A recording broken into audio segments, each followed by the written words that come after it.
Hi kids, it's Professor Agar again, back with another illustrious version of guerrilla photography.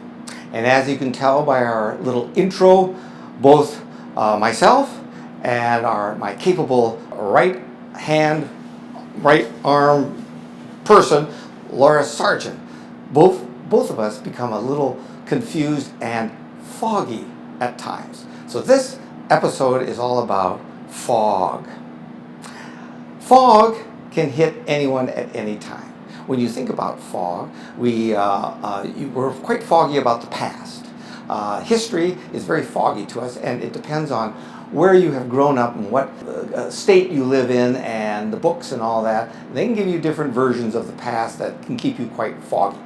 The future is always very foggy. We don't know what's going to happen tomorrow, and so you have to subject yourself to soothsayers who read tea leaves, your palm, and so on and so forth.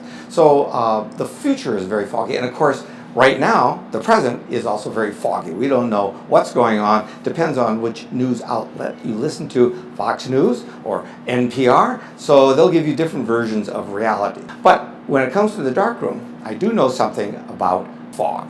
And it happened to me last summer. I was working on a project, and I was making some prints, and they seemed lifeless. I didn't like the way they were turning out. Sure enough, I checked prints I had made previously at the beginning of the summer, and I looked at the overall contrast with the same settings, and they were different. So here's what I discovered, the difference between the beginning of the summer and sort of the end of the summer. And I have two prints here. So what I noticed, it was in the edge of the photograph. So the white edge, which should be white, was actually kind of gray. So I had a grain of the edge on my late summer printing. So I figured, well, why does this happen? Could it be the chemistry? Well, the chemistry was fresh. Could it be the paper? Well, my paper does sit around for sometimes, maybe over a year. If you're going to have paper sit around for a real long time, what you really want to do is stick it in the freezer.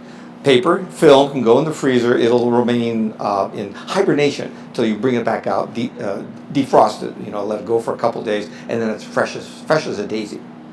So it wasn't the paper, because I bought new paper, and then I thought, it could be my safe lights.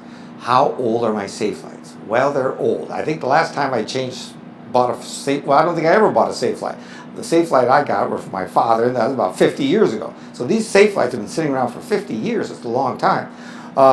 So I thought, well, I'm going to have to swap out my safe lights. And indeed, that was the trick.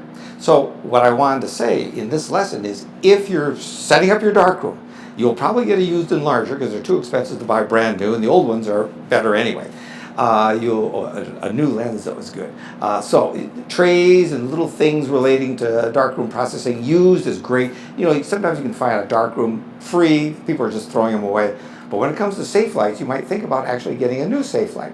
So here at North Hennepin, at Henny Penny U, I call it, we have a darkroom here with a center island sink. We got 15 enlargers, and at each side of the room we have Thomas duplex safe lights. These are sodium vapor safe lights. You plug them in, you turn them on. They take about maybe 3-4 minutes to kind of warm up, and then once they warm up, you got light covering the whole darkroom area. And this is a fairly large darkroom. Now at home, this might be, you can get small ones, but they might be too big for too much light for your darkroom. Even though you can actually put little sheets of paper on top of these safe lights, kind of cut down the amount of light, which actually I have to do on occasions, because sometimes these will also fog because of the amount of light. So the other possibility is, in your used ones, is Kodak, and they used to have a whole line of these type of safe lights that you see here. And this is one that we have hanging in the corner of our darkroom. And you open it up, you put in a 15-watt light bulb, and replace the filter every now and then when they wear out. And you can get smaller ones with little attachments here that will go on a wall. Something like this can hang from the ceiling above your developer or your fixed bath. What I use in my darkroom, because I find these Kodak ones a little dim. What I like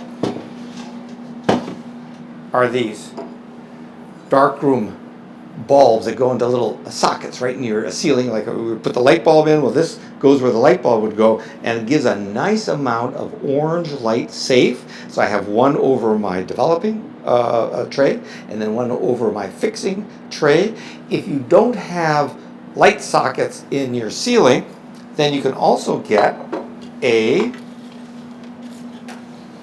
self-contained little attachment. This is made by Phototax, and so you get this from either B&H or freestylephotography.biz, who I always give a lot of credit to, and of course they never give me a discount. I wish they would. But this would just attach to the ceiling, and then you plug it in, and you're ready to go with a nice amount of light in the area that you need it. Now, you might have qualms about your safe lights, and you might want to consider doing a test. So let me just set up the dark room. I'll do this in daylight so you can kind of see what I'm doing, and then I'll show you how to do a test for fog from your safe lights on your paper. Okay, here we go. So at this point now, I'm in the dark room, and I have some nice fresh paper that in a box or a packet that hasn't been opened, and I'm going to turn off all the lights. So here we go with the lights. We're turning them off. Click.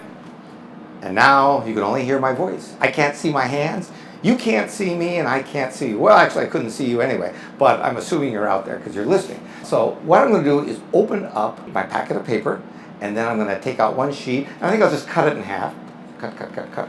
And then I'm going to put the other half away, keep it safe, and then I'm going to develop that piece of paper. I'm not going to expose it to anything. Just develop it, stop it, fix it, wash it, wash. Then go to the next part. Now in the next part, what you're going to do is also in total darkness, you're going to take out that second half a sheet of paper. Take it out, put it underneath the enlarger, put a piece of glass under it. Here's my second sheet of paper, put my glass under it. The light is still off. You can't see me, I can't see you. I couldn't see you anyway because you're out in ether space somewhere. Now I'm going to cover up just a section of that photo paper. And now I'm going to turn on the safe lights. And now what I'm going to do with the safe lights on, I've got my timer, and I'll set it for how long does it ever take you to you pull out your paper, how long does it take you to make a print? Well, maybe a couple of minutes, maybe 1, 2, maybe 3 minutes to make a print before you actually get it into the developer. So 3 minutes might be a good starting time to test your photo paper. So you just let the paper sit there under the safe lights that you've been using for about 3 minutes. Then, after 3 minutes, take your cardboard and you just move it a little further down. Easy to do now because you can kind of see what you're doing. And let it go for maybe double the time, so that'd be 6. You might as well throw some more time, maybe round it off to 10 minutes. So now you got exposure to the safe lights, 10 minutes. Then at this point, you might want to cover up a little bit more, and you might want to let it go to maybe 15 minutes. We're testing the limits of your paper before it starts to fog. And here's why. All paper, under any safe light, no matter how good it is, how new it is, will eventually fog. The question is, how long? A couple minutes? Well, that's all the time you need to, if you're safe within a couple minutes, that's all you need to make a print. But if you're going to leave your paper out for, half hour or something like that, well, then you want to know the limits before you get your paper to fog. So this is why I always advise students when they're printing to make sure they tuck their paper away in a drawer or keep it in the original package, because you don't want to leave paper out on the side. For one thing, the safe lights eventually will fog it, and then also the enlarger, sends the light out, and that'll also fog it. So then I think I did a half hour for mine. So I started off with about 3 minutes, and then here's my little result here. This was like 3 minutes, and there was absolutely nothing here. Is nice and white. And then as we go to 10 minutes, I never have enlarging times of 10 minutes. Haven't done that. Most of my negatives are pretty good. 10, and then here was 20, and I don't know what this is. I went out of the dark room and left it there for a while. And then this, I think, was like a couple hours. And so indeed, you do get fog after a couple hours. So So that's one way that you can test your safe lights to see if they're good. That would relieve you of extra work that you have to do to get the right contrast in your prints, because a good print should just from a good negative, maybe a modest filter, 2.5, 3, 3.5, something like that, give you the right contrast. You shouldn't need to stand on your head to make a good print. So I hope that helps you in deciding some of your darkroom problems, especially when it comes to fog. And we'll be giving you some more advice on other darkroom techniques and aesthetics in the near future. And so I will bid you adieu, and we will see you, Laura and I will see you next time. All right? Ciao! Rambling, rambling, rambling.